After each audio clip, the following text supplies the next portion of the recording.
Compact unit with standard LED controller, no keypad or touchscreen. Countertop or under-counter refrigerator or freezer. Uncrate. Remove box by slicing around the cardboard approximately 1 inch from skid. Lift cardboard off unit. Unbolt unit from skid using a 1/2 inch socket. Remove unit from skid, noting lift points, and remove black rubber spacers from beneath the unit. Remove contents packed inside the unit and set aside. Remove the leveling legs from the plastic bags packed inside the unit. Tip the refrigerator to either side as needed and screw the levelers in all the way. Note, do not attempt to tilt the unit forwards and backwards, only side to side. Damage to the refrigeration can occur if this step is not followed correctly. Adjust the levelers as needed to level the unit, turning the levelers clockwise to extend. Cut cable tie to power cord and plug in. Installing shelves. Remove shelves packed inside and, as directed by the customer, place top notch of shelf bracket into pilaster, then bottom notch.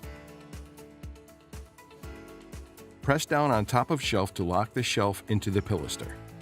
Install the glycerin by removing the bottle from the bracket located in the upper left side of the refrigerator. Remove the probe from the bottle and remove the top of the bottle to add a mix of 50-50 solution of glycerin and water if the unit is a refrigerator. If the unit is a freezer, the mixture should be 60 glycerin, 40 water. Once the bottle is filled, place your thumb over the bottle opening and shake the mixture. Replace the bottle top, reinsert the probe into the bottle, and put the bottle back into the bracket. Turn power on. Keypad units only.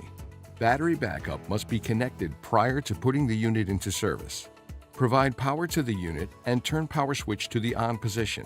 Listen for the compressor to start up and battery alarm. Unlock the door using the key provided and unlock the keypad by pressing 1, 2, 3, 4, 5, 6, enter. Prop the door open so it doesn't close during the battery installation. Turn the power supply off or unplug the unit. Remove the 4 screws from the kick plate at the bottom of the unit. Slide the kick plate off and set aside. Note, take care when removing the kick plate. Some wires are connected to the kick plate. The battery pack wiring harness is located on the left side. Connect the battery pack harness to the battery pack. A low battery alarm error will be present on the controller display. If installing a unit with an LED controller, press and hold Set for 3 to 5 seconds until RST appears. If installing a unit with a touchscreen controller, press the check mark icon located in the yellow alert box. Reinstall kick plate. Possible accessories that will need to be installed if ordered. If the customer ordered casters as an accessory, do not install the leveling legs. Turn the unit off and unplug the unit. Tip the unit to either side. Attach the 4 blocks to the bottom of the unit using 5/16 hex head bolt. Note that the deeper indentation of the block faces towards the floor to accommodate the bolt head. Attach the casters to the blocks using the 4 1032 by 5/8 Allen head screws. Power up the unit. Note, do not install casters on a unit that will be stacked with another unit or on a unit that has drawers. Installing drawers. Install the 2 rollers in the threaded holes on each side of the inside of the cabinet. Hang 1 drawer slide on each side of the cabinet by holding the slide parallel to the bottom of the cabinet, tipping the slide 45 degrees, and pushing the slide over the 2 rollers. Once the drawer slides are installed, slide the 2 rear rollers of the drawer into the slots. Test the operation of the drawers by sliding the drawer all the way out, then back in. Note, if installing drawers, a straight kick plate must be installed. Installing dry contacts. Alarm terminal harness. Turn off and unplug unit. Locate the knockout in the rear left corner of the unit.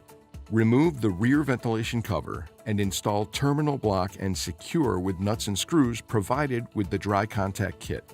Attach alarm relay cables to terminal block. Starting on the left terminal, attach red, black, green. Remove front kick plate, disconnect cable harness from the controller relay, and disconnect reed switch harness. Do not pull from the wire, pull from the plastic piece. Remove control plate mounting screw and pull control board assembly forward.